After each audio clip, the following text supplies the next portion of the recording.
পুণ্য পৃথিবীর অন্যতম শ্রেষ্ঠ তিথি কামিকা একাদশী। যে ব্যক্তি কামিকা একাদশীতে একবার হরিনাম স্মরণ করে সে হাজার হাজার যজ্ঞের ফল লাভ করে, এমনটাই বলা হয়েছে পুরাণে। পাপ মোচন, পিতৃমুক্তি আর শিবের কৃপা পেতে চাইলে এই একাদশীর মাহাত্ম্য শুনতেই হবে। শ্রাবণ কৃষ্ণপক্ষিয়া কামিকা একাদশীর কথা ব্রহ্মবৈবর্ত পুরাণে যুধিষ্ঠির শ্রীকৃষ্ণ সংবাদে বলা হয়েছে। যুধিষ্ঠির মহারাজ শ্রীকৃষ্ণকে বললেন, হে গোবিন্দ, হে বাসুদেব, শ্রাবণ মাসের কৃষ্ণপক্ষের একাদশীর নাম এবং মাহাত্ম্য সবিস্তারে আমার কাছে বর্ণনা করুন। তা শুনতে আমি অত্যন্ত কৌতূহলী। প্রত্যুত্তরে ভক্তবৎসল ভগবান শ্রীকৃষ্ণ বললেন, হে রাজন, পূর্বে দেবর্ষি নারদ প্রজাপতি ব্রহ্মাকে এই প্রশ্ন করলে তিনি যে উত্তর প্রদান করেছেন আমি এখন সেই কথাই বলছি। আপনি মনোযোগ সহকারে তা শ্রবণ করুন। একসময় ব্রহ্মার কাছে ভক্তশ্রেষ্ঠ নারদ জিজ্ঞাসা করলেন, হে ভগবান, শ্রাবণ মাসের কৃষ্ণপক্ষিয়া একাদশীর নাম কি? এর আরাধ্য দেবতাকে?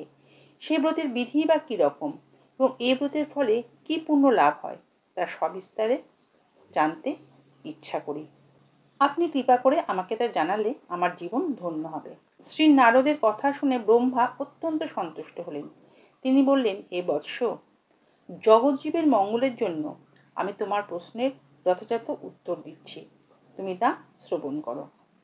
শ্রাবণ মাসের কৃষ্ণপক্ষিয়া একাদশী কামিকা নামে জগতে প্রসিদ্ধা। এই একাদশীর মাহাত্ম্য শ্রবণে বাজপেয় যজ্ঞের ফল লাভ হয়।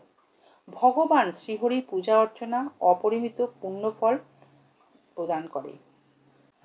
ভগবান শ্রীহরির পূজা অর্চনা অপরিমিত পূর্ণ ফল দান করে। গঙ্গা, গোদাবরী, কাশী, নৈমিষারণ্য, পুষ্কর ইত্যাদি তীর্থ দর্শনের সমস্ত ফল একমাত্র কৃষ্ণ পূজার মাধ্যমে কোটি গুণ লাভ করা যায়।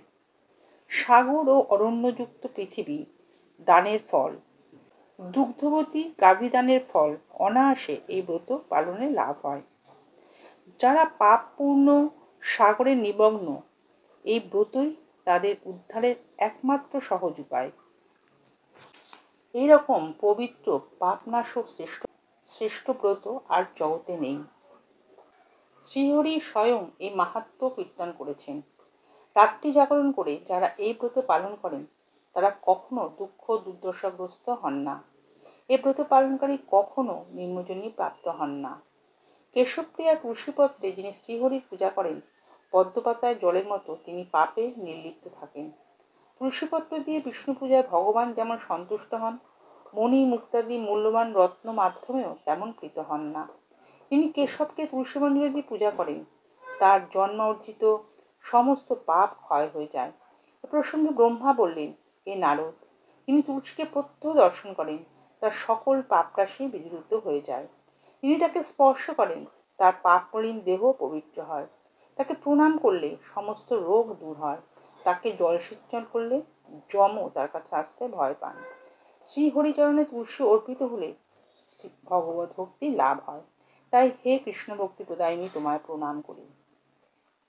যে ব্যক্তি হরিবাসরে ভগবানের সামনে দীপদান করেন, চিত্রগুপ্ত তার পুণ্যের সংখ্যা হিসাব করতে পারে না। তার পিতৃপুরুষেরাও পরম তৃপ্তি লাভ করেন। শ্রীকৃষ্ণ বললেন, হে রাজন, আমি আপনার কাছে সর্ব পাপ হারিনি কামিকা একাদশী মাহাত্ম্য বর্ণনা করলাম। অতএব যিনি ব্রহ্মহত্যা, ভ্রূণ হত্যা, পাপ বিনাশিনী, মহাপূর্ণ ফল প্রদায়িনী এই ব্রত পালন করবেন ও এই মাহাত্ম্য শ্রদ্ধা সহকারে পাঠ অথবা শ্রবণ করবেন, তিনি সর্বপাপ থেকে মুক্ত হয়ে বিষ্ণুলোকে গমন করবেন।